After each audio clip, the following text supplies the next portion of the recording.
Bonjour, bienvenue dans la série sur la thermodynamique. Donc nous continuons sur la thermométrie et nous devons maintenant graduer nos thermomètres. Alors comment le faire? Comment graduer un thermomètre?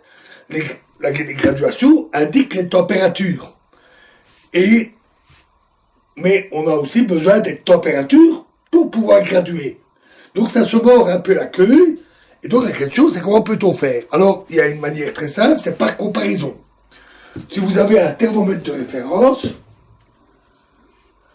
qui indique une certaine température, alors un nouveau thermomètre que vous fabriqueriez, qui indiquerait ici, mais vous pouvez mettre ici une graduation pour cette température. C'est ce qui est utilisé, par exemple, dans l'industrie, pour la fabrication à grande échelle. On fabrique des milliers et des milliers de thermomètres qui sont gradués par comparaison à un thermomètre de référence.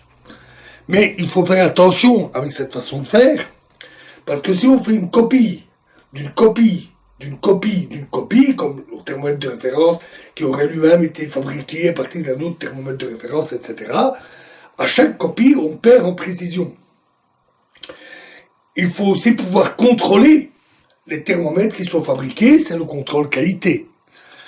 Quand on fait des mesures ou des expériences de précision, on veut aussi être sûr que les instruments que l'on a à sa disposition fonctionnent correctement. Et puis, il y a le tout premier thermomètre de référence. Comment a-t-il été gradué? Une solution, c'est de choisir une convention. Donc on choisit un certain nombre de phénomènes physiques bien précis, observés dans des conditions tout aussi précises et qui dépendent de la température. Et on définit ainsi une température fixe, ce qu'on appelle des points fixes, qui sont à température donnée. Un peu comme, par convention, on dit c'est telle température. Un peu comme dire la glace fond à 0 degré. C'est un choix. On aurait pu dire qu'elle fond à une autre température.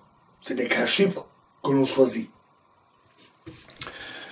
Après avoir ainsi pu fixer quelques graduations sur le thermomètre de référence, on peut alors mettre d'autres graduations pour les températures intermédiaires en faisant l'hypothèse d'une variation linéaire de la température, ce qui n'est pas trop mauvais, par exemple un coefficient de dilatation thermique constant, si l'écart de température entre les points fixes n'est pas trop grand.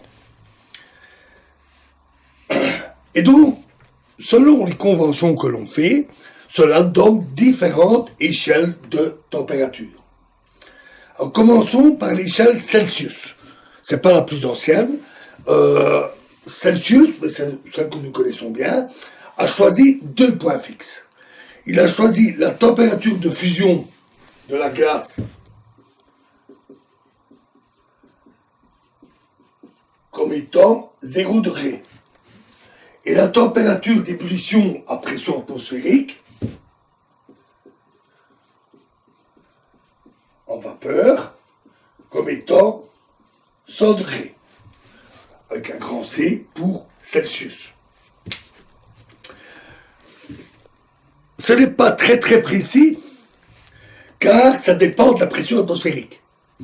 Or, la pression atmosphérique varie, parfois de manière non négligeable. Déjà avec la météo. Selon qu'on est dans un cyclone ou un anticyclone, c'est-à-dire une zone de basse pression ou de haute pression, vous avez déjà entendu la météo quand on dit pression de autant de millibars, voilà, ça varie. Et en plus, ça varie aussi avec l'altitude. Selon que vous habitez sur la côte, ou sur une ville un peu plus en hauteur, dans les Ardennes par exemple, ou dans les Alpes, c'est plus élevé. Et cela influence surtout la température d'ébullition. Les variations de pression, d'altitude influencent surtout la température d'ébullition. Au sommet de l'Everest, la température d'ébullition est très différente, elle est nettement plus faible. Elle dépend aussi de la pureté de l'eau. D'où la règle d'utiliser de l'eau distillée. La présence de sel ou de calcaire, le calcaire est très fréquent dans l'eau de distribution, l'eau naturelle, influence fortement la température de fusion de la glace. C'est bien connu, hein, on tape du sel sur les routes pour faire fondre le verglas, parce que la présence de sel dans l'eau diminue le point de congélation. Une autre échelle qui a en fait précédé Celsius, c'est l'échelle Fahrenheit. Alors l'échelle Fahrenheit a d'abord été précédée de celle de Rømer, puis ils ont travaillé ensemble. Rømer a aidé Fahrenheit. Ils ont fait toute une série de choix avant de se décider, avec la fusion de la glace comme étant 32 degrés Fahrenheit, F comme Fahrenheit, et la température du corps humain comme étant 96 degrés Fahrenheit. Alors voilà des choix curieux. 32, 96. Pourquoi ces valeurs? Eh bien, le premier choix, le 32 degrés Fahrenheit, a été fait pour n'avoir que des températures positives. Du moins, des températures ambiantes, même pas grand froid. Cette échelle a été élaborée il y a déjà quelques siècles à Copenhague. Et à Copenhague, les hivers sont plus rudes qu'en Belgique ou en France, mais on va jusqu'à des moins 20 degrés ou moins 25 degrés Celsius minimum. Donc pour éviter, donc proche de 0 degré Fahrenheit, et donc pour éviter d'avoir des valeurs négatives. Et le 96 lui fut choisi parce que c'est un multiple de 32. C'est 3 fois 32, tout simplement. Le choix du corps humain, de la température du corps humain, est assez étonnante aussi. Là, elle s'explique moins. Peut-être par son aspect pratique. Hein. C'est facile, hein, un corps humain, on en a toujours un à disposition. Mais c'est étonnant parce que déjà Rømer avait envisagé d'utiliser l'eau bouillante. Le corps humain a un gros désavantage, c'est beaucoup moins précis. Il y a des différences de température entre différents individus, même si on est en bonne santé. Et c'est évidemment si on a de la fièvre ou si on est en hypothermie, les différences s'accentuent.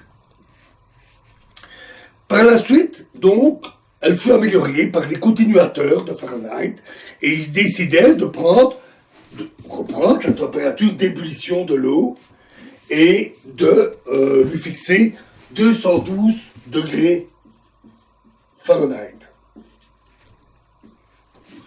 Alors pourquoi 212? Mais c'était pour conserver l'échelle, pour ne pas modifier le reste. Une température de 37 degrés devient alors, 37 degrés de température du corps, devient alors 98,6. Alors c'est pas tout à fait 96. 96 degrés Fahrenheit correspond à 35,6 degrés Celsius.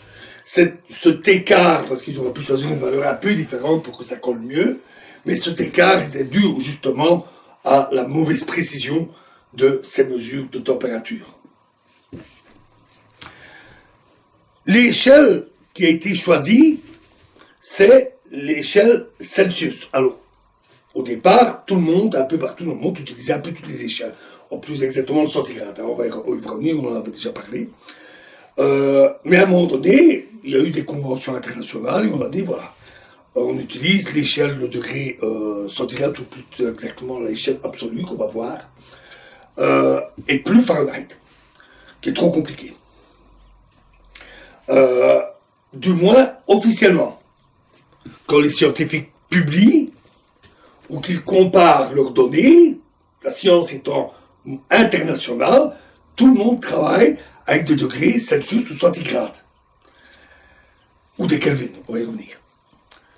Du moins officiellement. Parce que dans la vie courante, que ce soit la météo à la télévision, ou dans des livres, ou dans des films, la température en Fahrenheit est encore très répandue dans les pays anglo-saxons. Vous avez très certainement vu des films ou des feuilletons où des acteurs parlaient de température en degrés Fahrenheit. La troisième échelle est l'échelle absolue. Alors l'échelle absolue, c'est donc celle du système international, celle qui a été choisie par les scientifiques en comité international pour décider d'une échelle unique, pour la même pour tous. Celle-ci part du point triple de l'eau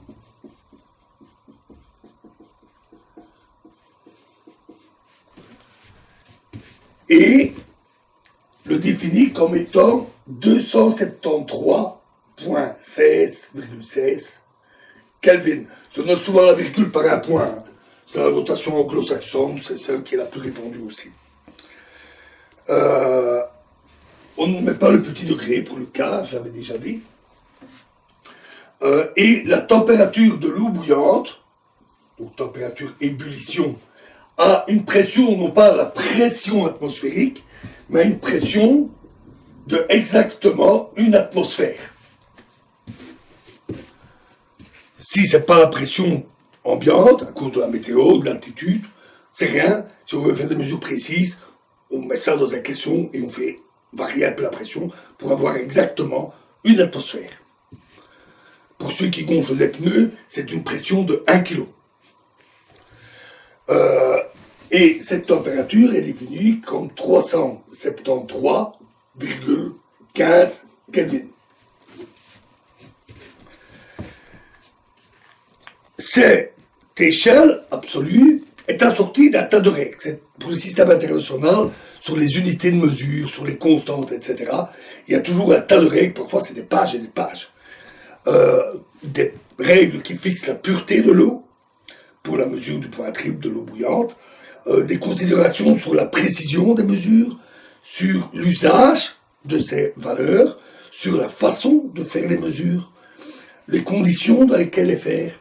Le but étant d'avoir la meilleure précision possible dans les expériences et applications, mais être sûr aussi que tout le monde utilise exactement la même échelle.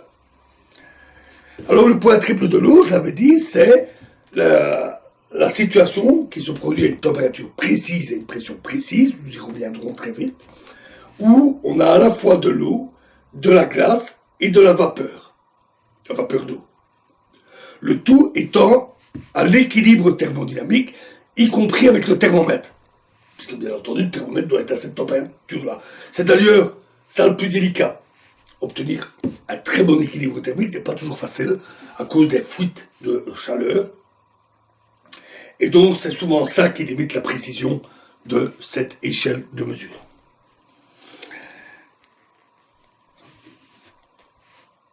Alors, à pression atmosphérique, donc à une pression de 1 atmosphère,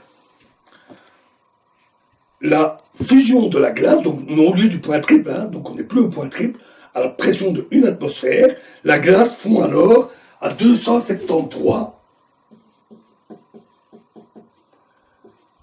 Donc la glace en eau, à pression d'une atmosphère, fond à 273,15 Kelvin. On voit que la différence est très faible. Il n'y a que 0,01 degré d'écart. Et donc, le décalage entre les deux est exactement de 100 Kelvin.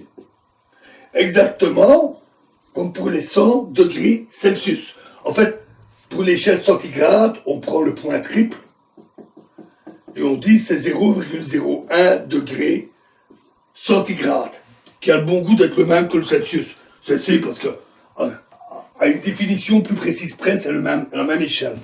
Et l'ébullition, 100 degrés centigrade ou Celsius. Et donc, la fusion de la glace, c'est 0 degré. Et par conséquent, c'est exactement 100 degrés d'écart pour les deux. Ce qui veut dire que le degré, une valeur de 1 degré des deux échelles, est le même. 1 degré centigrade ou 1 degré Celsius, c'est aussi 1 degré Kelvin. C'est le même degré. La seule chose, c'est que l'échelle absolue est décalée de 273,15. au lieu d'être 0 degré centigrade ou Celsius, c'est 273,15 Kelvin. Alors, il reste encore deux choses à voir ici pour l'échelle absolue. C'est pourquoi on l'appelle absolu. Il y a des raisons bien précises à ça. Et pourquoi 273,15, ou plutôt, dans la définition ici, pourquoi 273,16? Pourquoi cette valeur bizarre avec des décimales après la virgule? Et ça, nous le verrons dans la prochaine vidéo. Je vous remercie.